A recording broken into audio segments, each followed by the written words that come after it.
My dad has always been the kind of guy who's always too nice for his own good. Borderline pushover.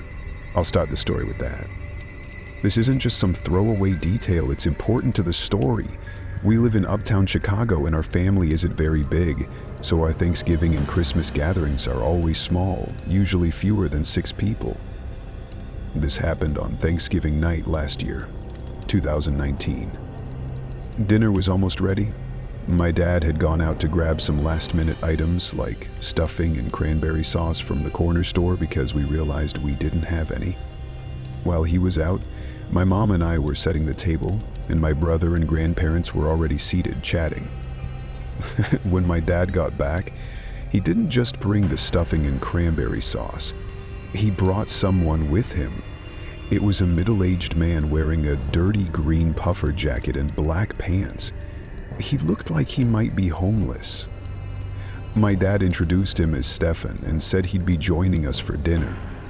My brother and I exchanged surprised, uncomfortable glances, and then my mom and I did the same.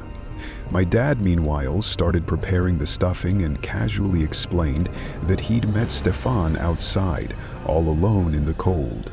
He said that as a Christian family, it was the right thing to do to invite him in for dinner, because no one should be alone on Thanksgiving. My grandma welcomed Stefan warmly and invited him to sit, but I could tell my mom wasn't thrilled. She whispered something to my dad, but by then it was too late. The guy was already seated. I was relieved I wasn't sitting next to him because I could smell his clothes from across the table. I couldn't wrap my head around what my dad was thinking. Sure, it's great to help people in need, but there's a time and place, and this didn't feel like it. Once all the food was on the table, we sat down to pray. My brother and grandma tried to hold Stefan's hands, but he didn't grab theirs back. Instead, he just sat there, wide-eyed and motionless, like he didn't want to be there at all. After the prayer, we started eating. A few family members tried making conversation with him, but his responses were short and dry, making things pretty awkward.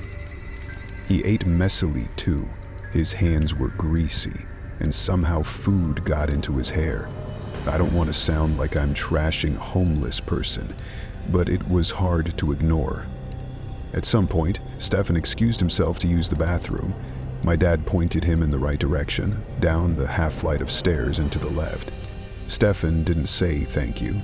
He just walked off. Once he was out of earshot, my mom and grandparents started questioning my dad, asking what he was thinking bringing a stranger into our home. My dad defended himself, saying he felt bad for the guy and wanted to do the right thing. My mom wasn't convinced and asked how we were supposed to get him to leave now. My dad insisted that it was the right thing to do and we'd all agree eventually. As we continued eating, my brother suddenly asked, "Where is he? He's been gone for a while."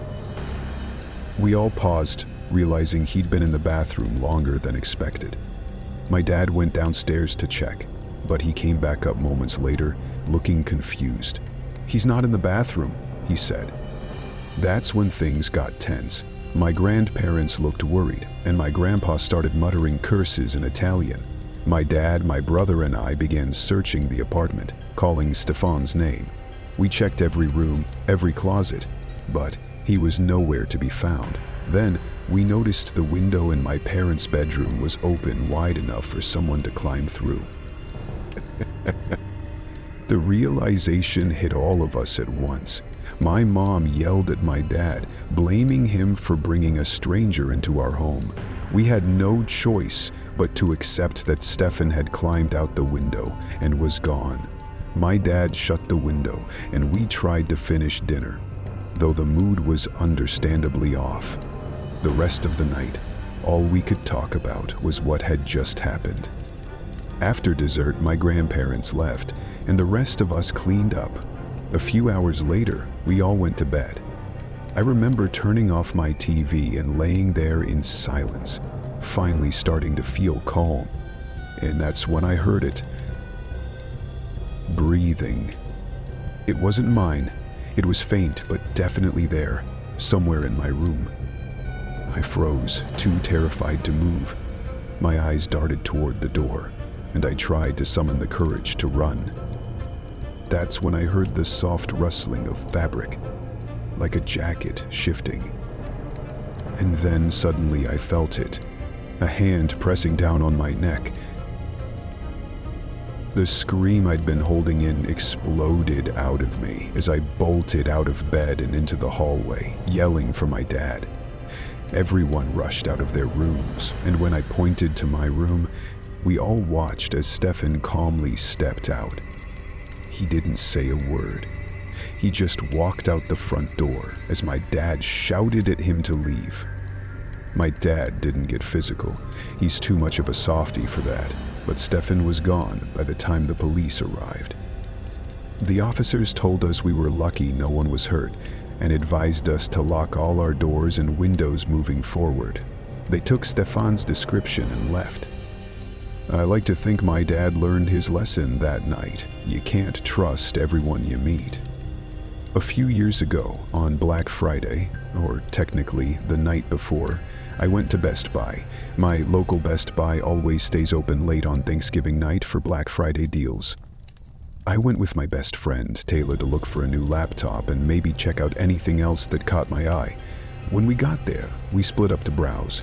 I headed over to the laptop section, and while I was looking around, a guy in a blue Best Buy shirt came up to me and asked if I needed help. I told him the specific specs I was looking for, and he started helping me look. At first, it seemed like your standard customer service interaction.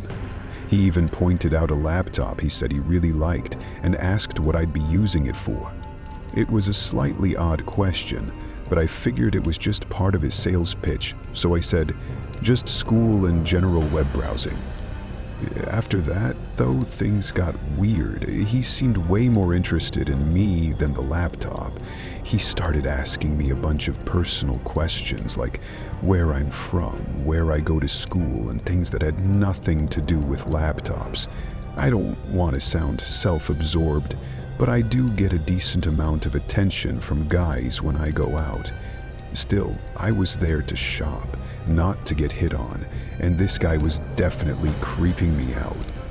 I tried steering the conversation back to the laptop, reminding him I was in a hurry. Instead of backing off, he doubled down and actually asked for my phone number. That's when I made it very clear I wasn't interested. Thankfully, at that moment, I spotted Taylor walking toward me. I mouthed help to her, and she caught on immediately. She came over and called my name, saying, "Come on, we need to go." I quickly said, "Sorry, I have to go," to the guy and followed Taylor away. We walked to the other side of the store, and I told her how creepy and obsessive he was, and how he just wasn't getting the hint. I didn't want to risk running into him again, so we decided to leave and save the rest of our shopping for the next day. Since we were starving, we headed to a nearby diner that's open 24/7.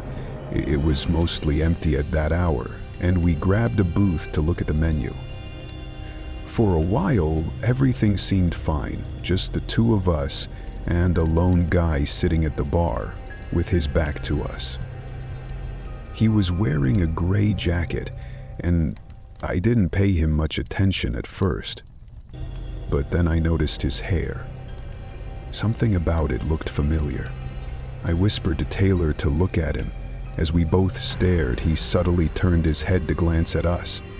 But when he realized we were watching him, he quickly turned back. My stomach dropped. It was him, the guy from Best Buy.